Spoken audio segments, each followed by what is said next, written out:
Hallelujah. ദൈവനാമത്തിന് മഹത്വമുണ്ടാകട്ടെ. വലിയവനായ കർത്താവിൻ്റെ പൊന്നുമുഖം കണ്ടുകൊണ്ട് ഉണരുവാൻ ഒരു ദിനം കൂടെ സ്വർഗം നമുക്ക് ദാനമായി നൽകിയതോർത്ത് കർത്താവിന് സ്തോത്രം ചെയ്യുന്നു. എല്ലാ മാന്യ സഹോദരങ്ങൾക്കും ക്രിസ്തുയേശുവിൽ പ്രഭാത വന്ദനം.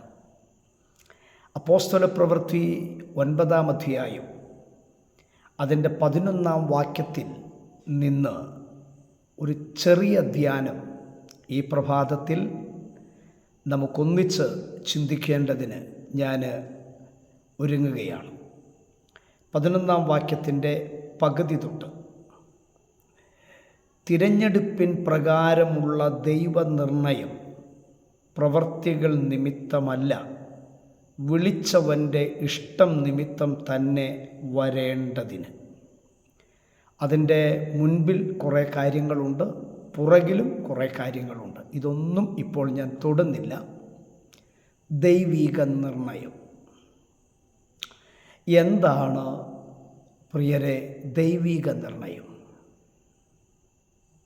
ഞാനും നിങ്ങളും ഈ പാർത്തലത്തിൽ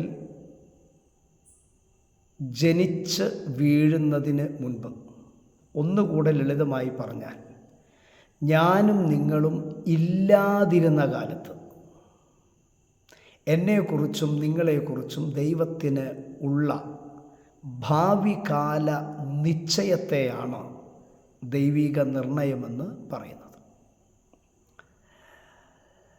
ദൈവിക നിർണയത്തിൽപ്പെട്ടവരാണ് ഞാനും നിങ്ങളും ഒക്കെ.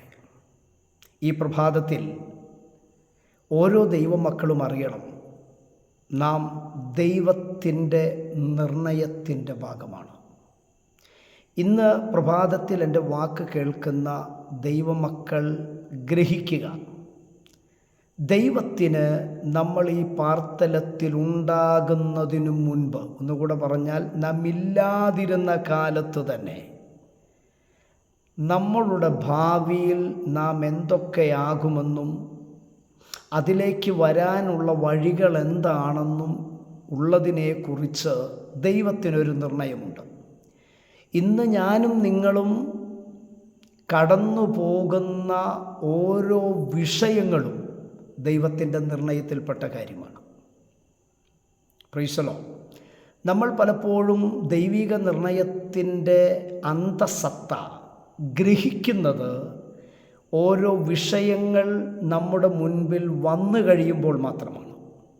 എന്നാൽ ദൈവം തൻ്റെ ജ്ഞാനവൈഭവത്തിൽ ഞാനും നിങ്ങളും ഇല്ലാതിരുന്നപ്പോൾ തന്നെ ദൈവത്തിൻ്റെ നിർണയത്തിനുള്ളിൽ ഞാനും നിങ്ങളും ഉണ്ടായിരുന്നു.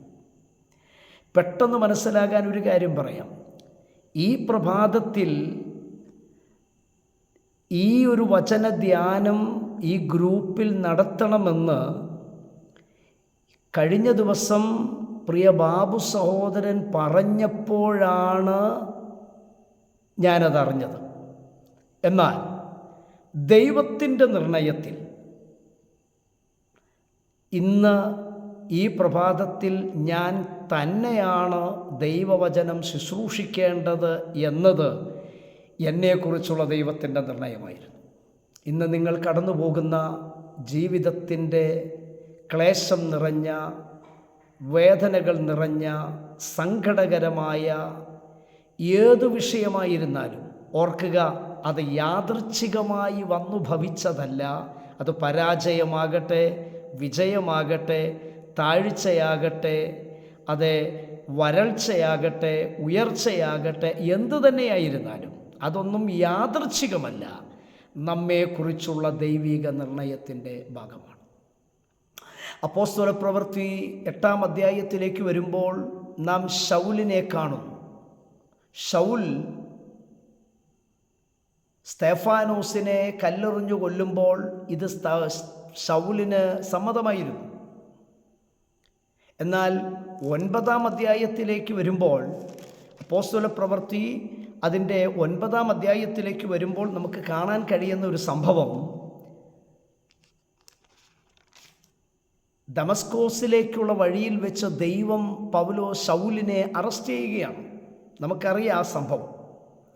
അവസാനം കണ്ണിൻ്റെ കാഴ്ച നഷ്ടപ്പെട്ട് ശൗലിരിക്കുന്ന വീട്ടിലേക്ക് ദൈവം തൻ്റെ ദാസനായ അനന്യാസ് എന്ന ഒരു പ്രാർത്ഥനാ മനുഷ്യനെ അയക്കുക. പക്ഷേ അനന്യാസിന് ദൈവനിയോഗം ഏറ്റെടുത്ത് ഈ ശൗലിൻ്റെ അടുക്കിലേക്ക് പോകാൻ വളരെ വിസമ്മതം പ്രകടിപ്പിക്കുന്നതായിട്ട് നമുക്ക് 9-ാം അധ്യായത്തിൽ കാണാം.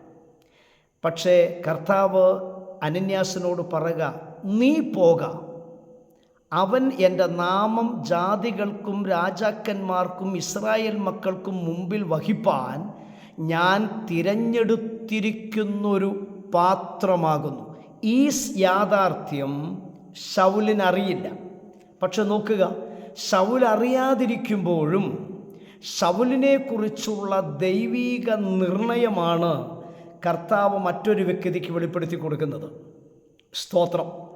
അപ്പോൾ മനസ്സിലാക്കണമേ, എന്നാൽ ശൗല് ഈ ദൈവീക നിർണയം എന്താണെന്നറിയുന്നത് തൻ്റെ കണ്ണിന് കാഴ്ച കിട്ടി, തനിക്ക് വേണ്ടി പ്രാർത്ഥിച്ച്, തനിക്ക് വേണ്ടിയുള്ള ദൈവത്തിൻ്റെ അരുളപ്പാട് അനന്യാസിലൂടെ കേട്ടുകഴിഞ്ഞപ്പോഴാണ്. ഇന്ന് പ്രഭാതത്തിൽ എന്നെ ശ്രദ്ധിക്കുന്ന എൻ്റെ മാന്യ സഹോദരങ്ങളോട് ദൈവസ്നേഹത്തിൽ എനിക്ക് ഓർമ്മിപ്പിച്ചുണർത്താനുള്ളത്, സ്തോത്രം, ശൗല് 8-ാം അധ്യായത്തിൽ ദൈവഭക്തനായ സ്തേഫാനോസിനെ കൊല്ലുന്നവരുടെ ഗണത്തിലായിരുന്നെങ്കിൽ അവൻ 9-ാം അധ്യായത്തിലേക്ക്